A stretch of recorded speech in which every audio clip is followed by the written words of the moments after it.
Good morning, chat. Good morning, chat. Welcome to YouTube. Welcome to YouTube. Today we're going to be talking about some things that are going around in the NBA. We're going to be breaking down the top matchups. We're going to be going through the games of the weekend. We're going to be going through the standings in the East and West Coast. And lastly, we're going to talk about our top five performers in the league right now. But let's start with the NBA schedule over this past weekend.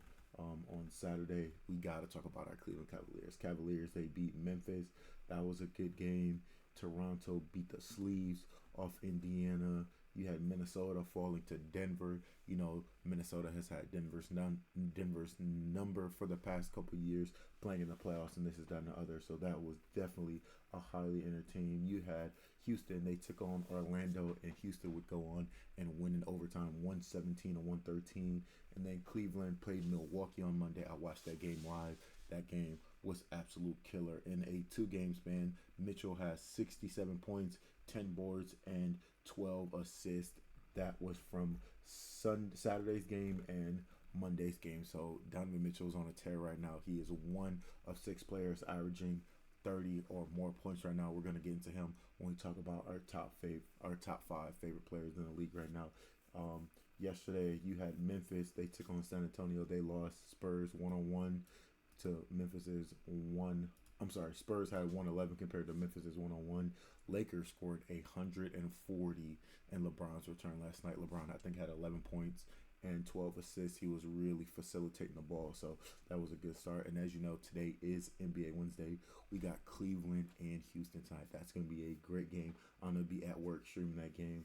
We got Philly at Toronto. We got New York at Dallas, and we got Miami at Golden State. Those are all the key games that I'm going to be tapping into for this evening.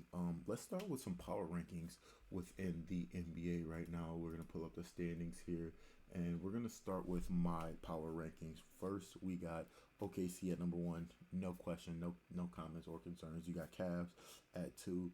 Pistons at 3, Houston at 4, and Denver at 5. And I'm going to break down each one of these teams and why I ranked them where they're at. We're going to start with the Detroit Pistons.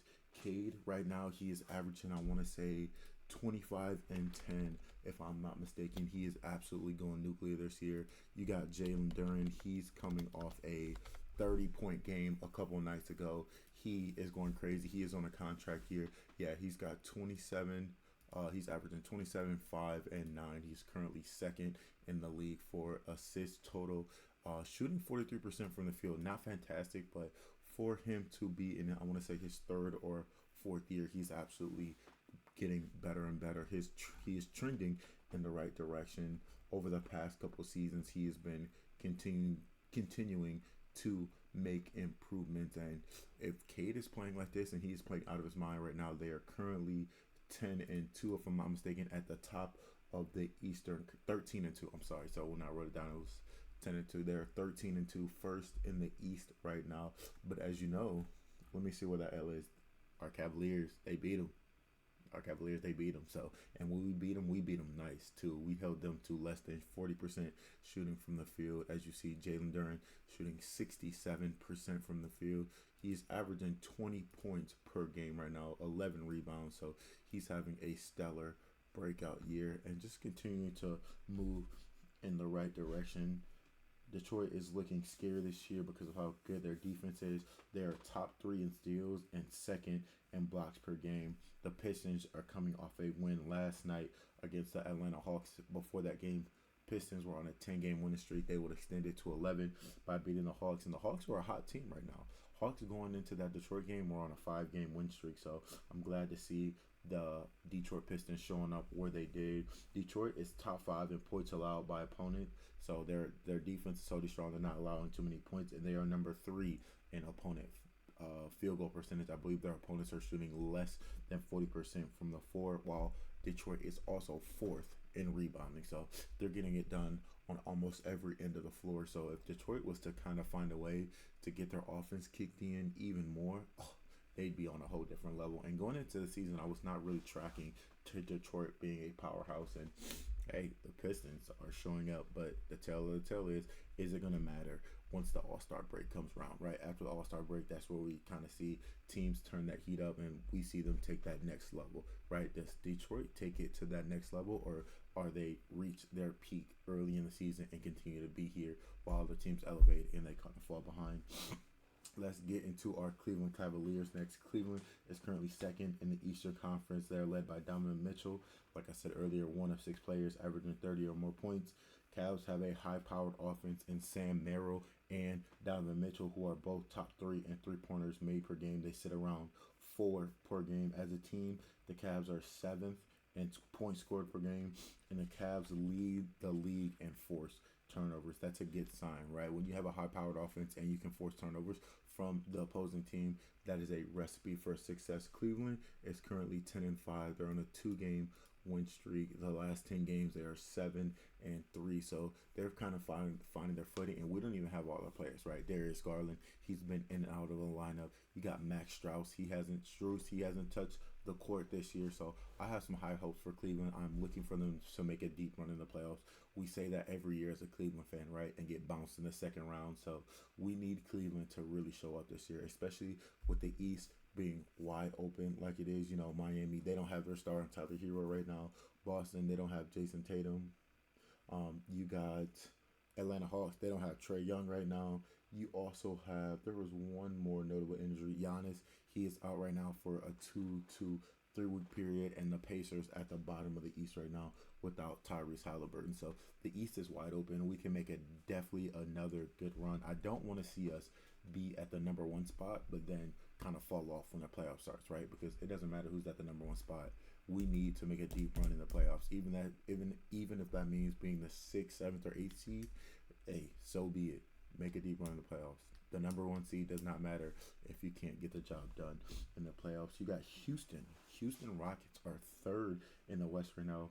Kevin Durant and Sengun averaging 50 points on nearly 50% shooting from the field. They are going absolutely nuclear. Their pick and roll offense is absolutely insane. You got Houston. They are at the top of the league right now in rebounds per game. They sit about 49, if I'm not mistaken, 49 or 50 rebounds per game. So they're top of the league for that. They are very efficient. KD is shooting 42% from the field.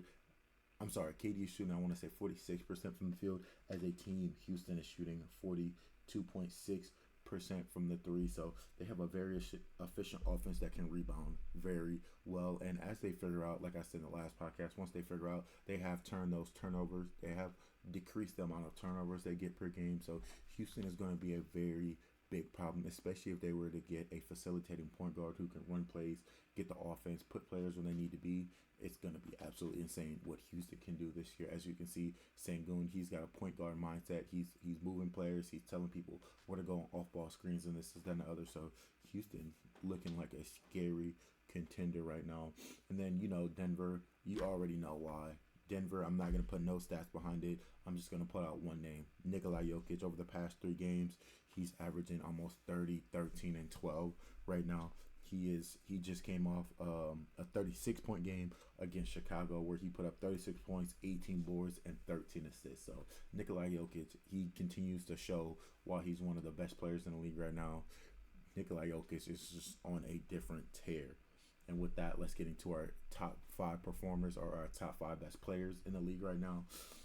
For me personally, I like Jokic at the number 5 spot. As you can see, 30 seconds ago, I was just talking about he's putting up video game numbers, right? He's making teams look silly out there. I believe that he played against the Clippers and they had no answer for him. Like they let him go one-on-one against Zubac that whole game, and Jokic just torched Zubac that whole game. So definitely looking forward to see what Jokic can do the rest of the year. At the number 4 spot, I got Tyrese Maxey. He is must-see TV right now. He is second in the league in points at 35.5 and top 10 in the league in assists at 7.7. Maxey just came off a 40-point performance against the Clippers as well. So he's really showing why he's worth that max contract deal, right? He's making all the moves he needs to. He's not only doing it from the perimeter, you know, shooting threes effectively, he's also attacking the basket and getting his teammates involved. At number three, I got KD and Sengun. yes, this is cheating, but this is a package deal, right? I talked about it earlier how efficient they are on offense. When they get into the late game, when they get into that clutch time, it is always that KD Sangoon pick and roll offense that they're going on. If they double KD, Sangoon punishes them in the paint. If they try to cheat the steal, KD gets a free mid ranger, and KD is looking like he's on a whole different level now, right? He's looking like that is his team at Houston. He is taking high effective shots. He is making plays that he needs to, and he's continuing to improve going forward. And just to touch on that, Amon Thompson, he's kind of fitting into that role in Houston too. Super athletic, averaging about 1.5 to 2 steals a game. So Amon Thompson is going to continue to perform. 6'7" point guard, that's scary, right? If Amon Thompson can lock down on defense and continue to do the things that are needed for him, he is going to truly flourish in that Houston offense. At number 2, I got Wembanyama. He's second in the league right now in rebounds at 12.9 and first in blocks at 3.6. I believe that number has just gotten up to 4.4 blocks per game. He is long, and his offensive bag is absolutely insane. And me and my friend Jano CWD Mateo, we was going back and forth about who's the best in the league right now. This is that and the other, and we had a pretty good argument about why Giannis is the best player in the league right now. I believe he's averaging 32, 11 and 32, 11, and 11, if I'm not mistaken. So Giannis definitely gets a spot in that offense. I was arguing that Giannis doesn't open up the floor as much as other players do, but I was wrong. He's averaging 31, 10, and 7 right now on 62% shooting. So I don't know what defenses need to do to prevent this man from scoring 31 points, but they got to figure it out, right? They can't let Giannis continue to score 30 points a game. So shout out to you, Mateo, if you're watching this video. Make sure you like, comment, and subscribe. And then I got some honorable mentions here. I got my guy Oscar St. TWD. He was talking about this. Luka and Austin Reeves, they are both on a tear right now. Luka is in the best shape of his life, averaging 34 points, 8 boards, and 9 assists while playing some phenomenal defense, right? In Dallas, he was always known as soon as Luka would switch on the ball handler, they would call him ISO. They would put everybody on the right corner, and they would just bait Luka the whole game. But Luka is actually looking like a whole different player this year. While Austin Reeves, you've seen some highlights all over your internet. He scored 20 or more points in every game that he's played in except one. He has a 50-point game as well as a 40-point game. So Reeves is really showing why he's going to be a score first individual in the league and continue to make the adjustments that he needs to. He's also doing this while averaging almost 8 assists per game, right? He's at 28.1, 8th in the league. That's to be top 10 in the league in points is pretty insane, especially when they're both on the same team. You got Luka, you got Austin Reeves at number 8, and then you got Luka Doncic at 6, if I'm not mistaken. Oh, he's first. He's first in points at 34.5. So 9. He is 4th in assists at 9. So hey, the Lakers are looking like a scary team this year. Once LeBron made his return last night, once LeBron gets into the mold of things, once the Lakers kind of find their footing and get their minutes down pack and what player needs to be where, they're gonna look scary.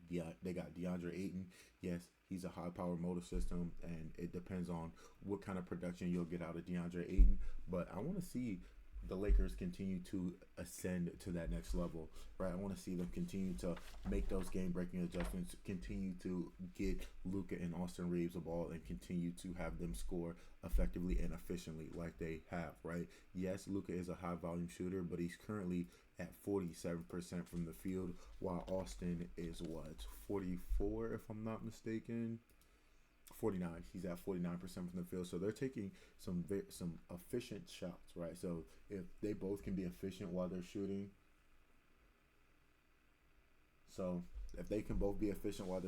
it'd be a great day for the Lakers. So appreciate you guys for tuning in to another episode of the NBA podcast with the Harris from Sports. Make sure you guys like, comment, subscribe, and I'll get back to you.